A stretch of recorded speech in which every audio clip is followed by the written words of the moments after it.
just like on your favorite cable sports channel, except GSMC Sports Network is absolutely free. Hello everyone and welcome back to the GSMC Fantasy Sports Podcast, brought to you as always by the GSMC Sports Network. We are going to be getting into our second Profits of the day. It's kind of a sad one. It's kind of a glum period for this team right now after so much success in the Tom Brady era. How the mighty have fallen. They do have some intriguing pieces to them that I really want to see improve this year. But right now this team is looking bad. It's the last team we're going to talk about in the AFC East. It is, of course, the New England Patriots. Now, I'm not saying the New England Patriots are in full-on rebuild mode. Let's be clear here. They have a lot of in-house options. And by drafting Drake Maye to compete with Jacoby Brissett, who should start the year at the very least, I think that the Patriots believe they're creating this product that will have results in the future. But this current moment in time, I really don't see the concrete plan that the New England Patriots are implementing. I like Drake Maye as a guy's hire. I think he infuses a lot of energy into this team.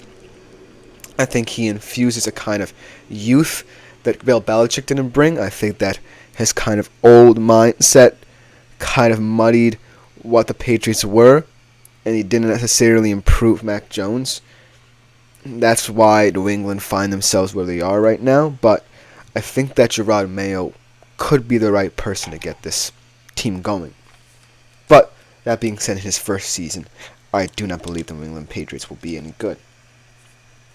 Let's look at their over-unders in terms of wins. They're sitting at 4.5, and that might be a bit generous for them. It's for the over minus 165, for the under plus 140. That could have been switched. I do not have much faith in this New England Patriots team. Like, Jacoby Brissett is always a nice little journeyman quarterback, but at the end of the day, he should be hooked by at least week 4. And Drake Maye, I like the kid. He has fantastic traits. He has a lot of arm talent, but he has been pretty inconsistent. I do want to see him improve in terms of consistency and playing within the system. And I also want to see him work on ball placement, especially in the red zone, if the Patriots ever get to the red zone often. But at the end of the day, this group is not necessarily that well-rounded, that balanced. I can't find anybody who can carry this group. But that being said, we're going to talk about Ramondre Stevenson in a little bit. He's a nice little piece. I see players on this roster that can break out, but most of them are on the defense. And on the offensive side of the ball, we've been waiting for so long for them to break out, like, hello, Kendrick Bourne. So, I don't necessarily know when that will be. When will the time come when a New England Patriot really steps up on offense? Even in the Tom Brady era, Tom Brady elevated those wide receivers. And outside of Randy Moss, he didn't ever really have anyone who profiled as someone who you confidently said as soon as they got into the league, well, he's a wide receiver 1. I believe that Julian Edelman became a wide receiver 1 because A, Tom Brady relied upon him, and B, by Tom Brady relying on him, he relied on himself to improve. And so that's what Drake Maye is going to have to do. In the Drake Maye era, someone is going to have to rely upon Drake Maye to help him improve, and Drake Maye is going to have to elevate whoever is around him. And so, I think that in order to set that in motion, it's all going to come down to how quickly Mayo is going to give Brissett the hook. I think that it's going to come quickly, and it's going to come at a time where New England will want to see something out of Drake Maye. So by week 4, that's my humble prediction for betting odds. It's a weird bet to put out there, but by week 4, Brissett's gone. I think that Drake Maye, this will be his team for a majority of the season, and he's going to have to implement something, a mindset, a culture, pretty quickly. Let's talk about perhaps the best offensive weapon that the Patriots have at their disposal, and Ramondre Stevenson. I think it's going to be one of the more intriguing fantasy options in the league and one of the more intriguing real-life players in the NFL this season. Because Ramondre Stevenson, much like Devon Achane, but much unlike him as well, is that he is someone who profiles as more of a workhorse back, but he's someone who just wears you down as well, because after contact, he drags you for another 3 to 5 yards. And so, when and if Drake Maye comes in this season, I think that Drake Maye is going to have to realize that, hey, Ramondre Stevenson's been here for so long, I should be following his example first before I truly become someone who's cocky enough to lead this group. And I look at the odds for Ramondre Stevenson. It says over 4.5 rushing touchdowns. I think he hits that. Because there will be times when the New England Patriots find themselves close to the red zone.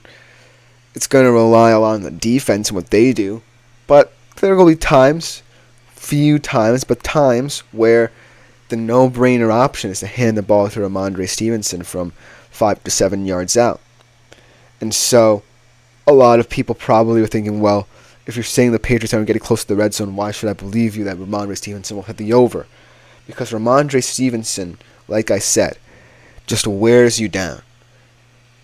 And when he wears you down, eventually a 7-yard run could become a 30-yard run.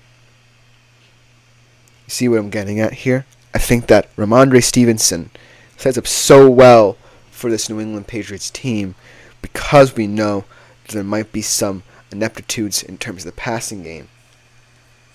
So I'm taking the confident over on Ramondre Stevenson in terms of rushing touchdowns. That being said, at plus 375 to have the worst record in the NFL, I have to take that. Because I think about other bad teams, say the Carolina Panthers. I talk about how they can't be worse than last year. I look at them, and they've made big additions to try and get Bryce Young to a point where he feels comfortable in the NFL. They drafted Xavier Legette. They fixed their offensive line a little bit. They added Thielen last year. Let's see if he can help him in his second year as a Carolina Panther. They're doing things to really cement Bryce Young as someone who can be comfortable in the league and serviceable at that for the Carolina Panthers. I don't see the same thing happening with Drake Maye right now. I think that a lot of Patriots things are in-house and their own way. And I don't think that will work in the long run. They got to start building around this kid if they want him to A, have any trust in this team, and B, build trust with the team he has. And so at this current moment in time, I can't see a path where New England's going to be competitive this year unless Drake Maye is this revelatory player. And so, why not have the New England Patriots have the worst record in the NFL? I just can't see 4 or above wins for this team on their schedule. It's a very difficult schedule with a very thin roster. Let's talk about their Week 1 game. To start off the season immediately, they play the Cincinnati Bengals. Now, this game could be interesting in that who knows what Joe Burrow will look like right out of the gate. Still kind of coming back from that wrist injury. But at the end of the day, the Bengals will just tear teams apart who they know are far inferior to them. They just have such a steady game plan, the Cincinnati Bengals, and the Pats don't. And who knows what Drake Maye will look like in terms of his scheme for this game, because it's his first game as a head coach. And so I'm taking the under in terms of points here. That's at 43 the total. And I believe that at the end of the day, perhaps Brissett or May if he's the week 1 starter, because I'm not necessarily leaving that out of the question, can keep up with Joe Burrow. He's such a calm and composed presence, whereas you don't have much calm in this offense. If you start Brissett, right, I think it sets a precedent. I think a lot of people in the Patriots camp, and I might be wrong about this, might want Drake Maye to start because they want to start building something quickly because they know they're in for a rough season. So they might be thinking that if May starts out right away, then perhaps they can get him to settle down and he can start building confidence in these players. But whether or not either one of them cannot keep up with Joe Burrow. That being said, I do think they're very even defensively. I like the battle of stellar kind of edge rushers in Judon and Hendrickson. I think that this could turn into an offensive slugfest should the Patriots look solid on defense. I think that Jerod Mayo, at the end of the day, is more of a defensive-minded coach, if anything. So he's not necessarily tossing and turning about them at night. And so I think at the start of the season, maybe it will be a good thing if the Patriots lose, but it's a much lower scoring game than people think because the Bengals have the opportunity to make this look very ugly. But if the Patriots defense can drag them into this game, then it could even out. And so that's what I want to see out of the Patriots. Can they find a way defensively to bolster their offense? I think they need to win a lot of field position battles as well to truly try and win as many games as possible so that they don't have the ignominy of being the worst team in the NFL this season. But it certainly looks like that as we stand. But we'll just about do it for my prop bets for today's show. Coming next, we have our first kind of veteran in terms of college football player profiles on today's show. We're going to be talking about an undervalued star in the SEC when we come back after the break.